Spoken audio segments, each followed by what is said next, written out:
রাজধানীর ৮ দিন হাসপাতালের চরম অবহেলায় ৬ নবজাতকের মৃত্যুর প্রমাণ পেয়েছে তদন্ত কমিটি। পোস্ট অপারেটিভ রুমে ভেন্টিলেশনের অভাব, নার্সদের গাফিলতিই হাসপাতাল কর্তৃপক্ষের পদে পদে অব্যবস্থাপনার প্রমাণ পেয়েছে তারা।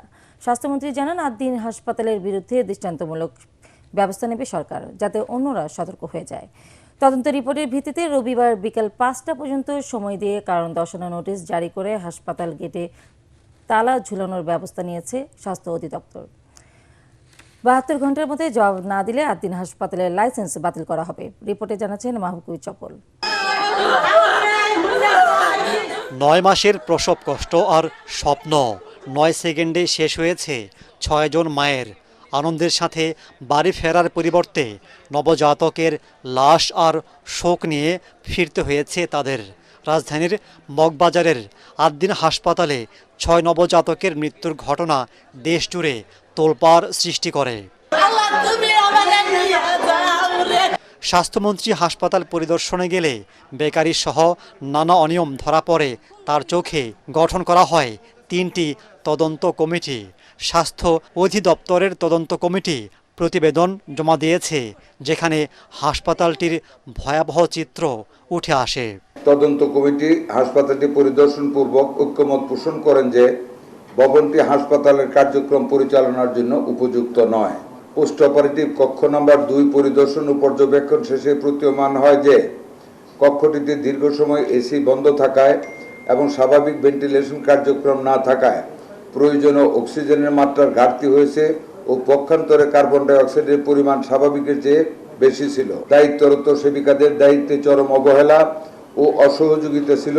উক্ত হাসপাতালটির ভিতরে যত্রতত্রভাবে কাচের ছোট ছোট কক্ষ নির্মাণের ফলে হাসপাতালটি যথেষ্ট ঝুঁকিপূর্ণ মর্মে প্রতীয়মান হয়েছে। তদন্ত কমিটি সর্বসম্মতিক্রমে এই সিদ্ধান্তে উপনীত হয়েছে যে ৬ জন নবজাতকের আকস্মিক মর্মান্তিক মৃত্যুর ঘটনায় হাসপাতাল কর্তৃপক্ষের দায়িত্বের অবহেলাজনিত বিষয়টি স্পষ্টভাবে প্রমাণিত হয়েছে। ৮ দিন হাসপাতালকে কারণ দর্শানোর নোটিশ দেওয়া হয়েছে। স্বাস্থ্যমন্ত্রী জানান, তাদের বিরুদ্ধে দৃষ্টান্তমূলক ব্যবস্থা নেবে সরকার।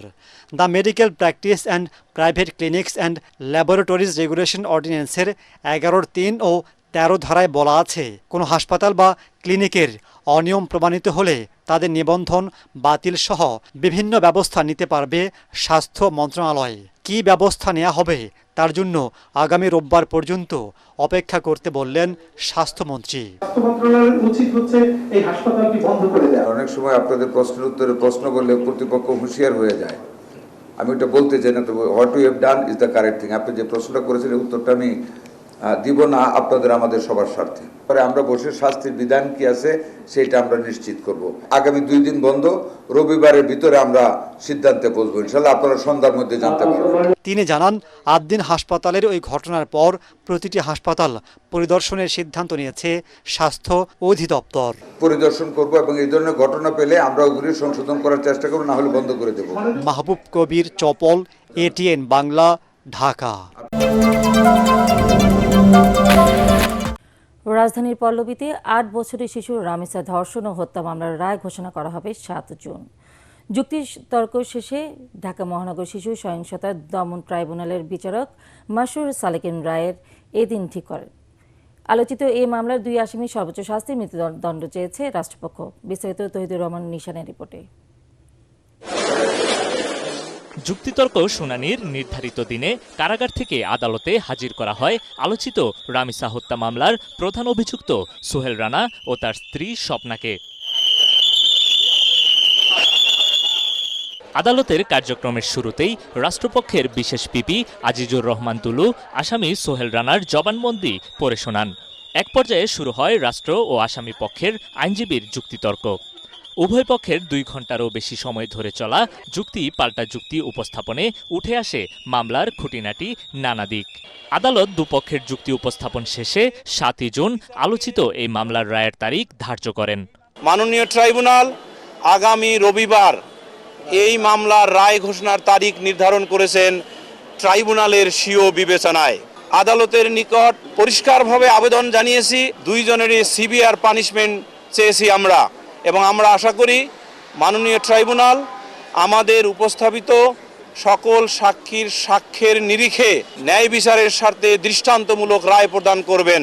রাষ্ট্রপক্ষ আদালতকে আরও জানায়, রামিসার বাবা মা বোনসহ মামলায় ১৬ জন সাক্ষীর জবানবন্দি গ্রহণ করা হয়েছে। আলামত সংগ্রহ এবং পারিপার্শ্বিক অবস্থা বিবেচনায় রাষ্ট্রপক্ষ মামলাটি প্রমাণ করতে সক্ষম হয়েছে। আসামিদের সর্বোচ্চ শাস্তি মৃত্যুদণ্ডের আর্জি জানান রাষ্ট্রপক্ষের আইনজীবী। তবে আসামি পক্ষের রাষ্ট্রনিযুক্ত আইনজীবী মুসা কালিমুল্লাহ প্রধান আসামি সোহেল রানার যাবজ্জীবন এবং তার স্ত্রীর লঘুদণ্ডের আবেদন জানান। যেহেতু এই আসামি নিজেই গতকালকে বিজ্ঞ আদালতে নিজেকে দোষী বলে আদালতের নিকট ক্ষমা প্রার্থনা করেছে, সেহেতু আমি বিজ্ঞ আদালতে বলেছি তার সাক্ষ্য এবং রাষ্ট্রপক্ষের সাক্ষ্য আমাদের যুক্তিতর্ক অনুযায়ী বিজ্ঞ আদালত ন্যায় বিচার যেন প্রদান করে। এর আগে আত্মপক্ষ সমর্থনের শুনানিতে প্রধান আসামি সোহেল রানা নিজের দায় স্বীকার করে আদালতের কাছে ক্ষমা প্রার্থনা করেন। অন্যদিকে স্বপ্না আক্তার নিজেকে নির্দোষ দাবি করেন।